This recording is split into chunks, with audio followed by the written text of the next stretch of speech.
How could you possibly justify spending that much? We're ruined because of you. I didn't. I didn't. That is not true. How could you say that?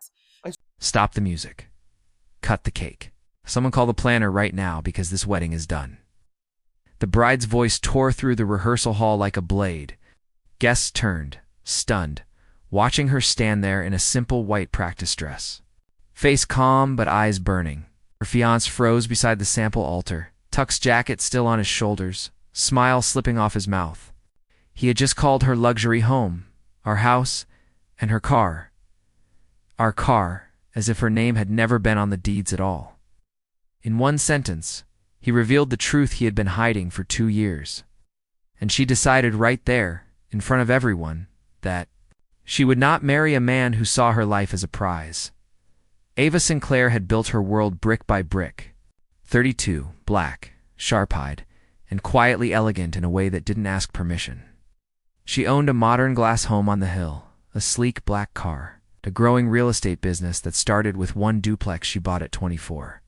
She didn't inherit money. She had earned it by working long nights, studying contracts the way other people watched movies, and taking risks when fear begged her to stay small. People called her lucky. She knew luck had nothing to do with it.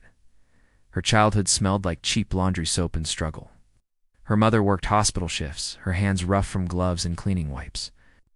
Ava did homework at the kitchen table while her mom slept on the couch between nights. When the lights went out once because bills were late, her mother lit candles and said a line Ava never forgot. "It is not your job to shrink to make someone else feel tall." Ava carried that sentence into every deal, every setback, every win. She promised herself she would build a life no one could take away. Then she met Daniel Price. Daniel was 35. White, handsome in an easy way, the kind of man people liked fast. He sold high-end insurance and came from a family that looked clean from far away. He was charming at dinners, gentle to servers, the type who held doors and remembered birthdays. He told Ava he admired her drive, said he wanted a partner, not a caretaker. He listened when she talked about properties and tenants, about her goals and her fears. For the first time in a long time, Ava felt her guard loosen. Love has a way of doing that quietly. Daniel moved into her home a year later. He said he loved waking up in a place she created, cooked breakfast, joked about being her biggest fan, told her friends she was a force. He never asked for money, never demanded gifts. He played the role of supportive fiancé like it was his natural skin. But small cracks were there. Ava noticed them the way you notice a chill before you see clouds. Daniel flinched when she signed her own checks at restaurants. He got quiet when her business partners greeted her with respect. He asked questions about her mortgage, even though she had no mortgage. He made jokes about how he would never have to work again once they married, then laughed like it was harmless. He once told her to put his name on the car because it would be easier for insurance. She said no. He smiled and dropped it. Or so, she thought.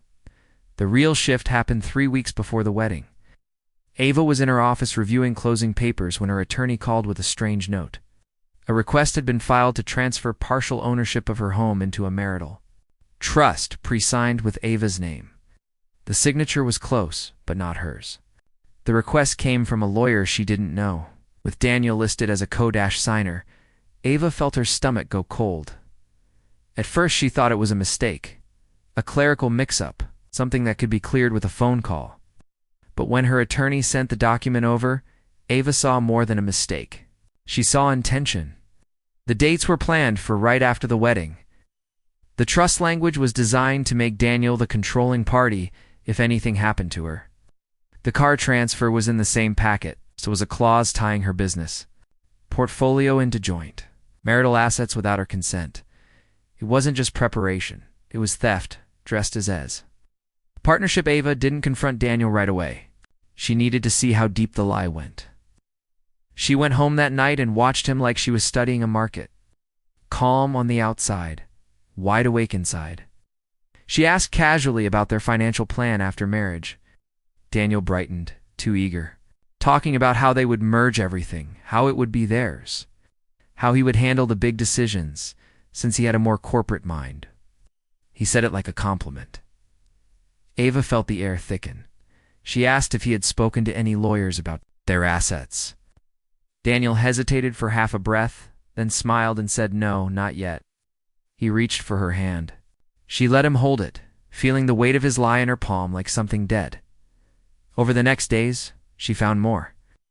Emails between Daniel and his cousin about locking down the house before she changes her mind. A message to a friend joking that he hit the jackpot.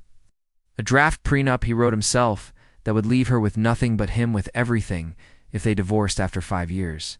He hadn't sent it to her. He planned to slide it in right before the ceremony when she would be too busy to read closely. He wasn't marrying her. He was acquiring her. Ava kept breathing. She kept moving through wedding tasks like everything was normal. She smiled for fittings. She picked flowers. She nodded while her mother cried happy tears about finally seeing her daughter choose love. Ava didn't want to break her mother's heart on a suspicion. She wanted proof. She wanted clarity. She wanted Daniel to reveal himself without her. Pushing the rehearsal dinner gave her the last piece. They were in the hall with family and friends, practicing vows and timing. The planner asked who would handle the home paperwork after the wedding.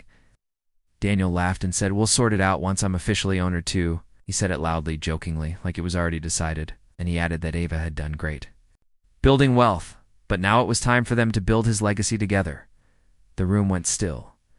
Ava's heart didn't race. It settled. Like a verdict being read, she saw her mother glance up, confused. She saw Daniel's father smirk. She saw guests exchange looks. She saw how Daniel expected her to nod and play along. Instead, Ava stepped away from him. She said the wedding was canceled. No screaming. No shaking hands. Just a clean sentence that cut through the hall. Daniel's face snapped into disbelief. He asked what she was talking about. He laughed like it was a joke that missed its mark. Then he saw her eyes and the laughter died. Ava held up the folder her attorney had prepared. Not dramatic, just steady. She said she had seen the transfer requests. She had seen the forged signature. She had read the messages. She said she will not marry a man who tries to steal her life while calling it love. Daniel started to talk quickly, spinning stories, saying he meant well, saying it was standard planning, saying she misunderstood. He reached for her arm. Ava stepped back. She said another line that landed like stone. Love doesn't need a trap. Silence spread across the room, the kind of silence that finally chooses a side. Her mother walked forward slowly, its eyes wet, and stood next to Ava. She didn't ask a question. She simply took her daughter's hand, quiet signal of trust. Daniel's family tried to step in, claiming Ava was overreacting, claiming she was paranoid, claiming she should honor the wedding because invitations were sent and money was spent. But the more they spoke, the more their greed showed. The more the room saw who was really being protected. One of Ava's business partners stood, then another. A few guests began to clap softly, not because it was a show, but because it takes courage to walk away from a trap while everyone is watching. Daniel's face hardened into anger now that charm had failed. He said she would regret humiliating him. Said no one would want a woman who put money over love. Said she was cold. Ava didn't flinch. She told him she put dignity over deception. She told him her wealth was not a gift from him, so it would never be claimed by him. She told him to leave. Security escorted him out when he wouldn't stop shouting. The hall exhaled again after he was gone, like a storm had finally walked out the door. Later that night, Ava sat on her back porch in the quiet of her own home. The city lights below looked soft, like they were holding their breath with her.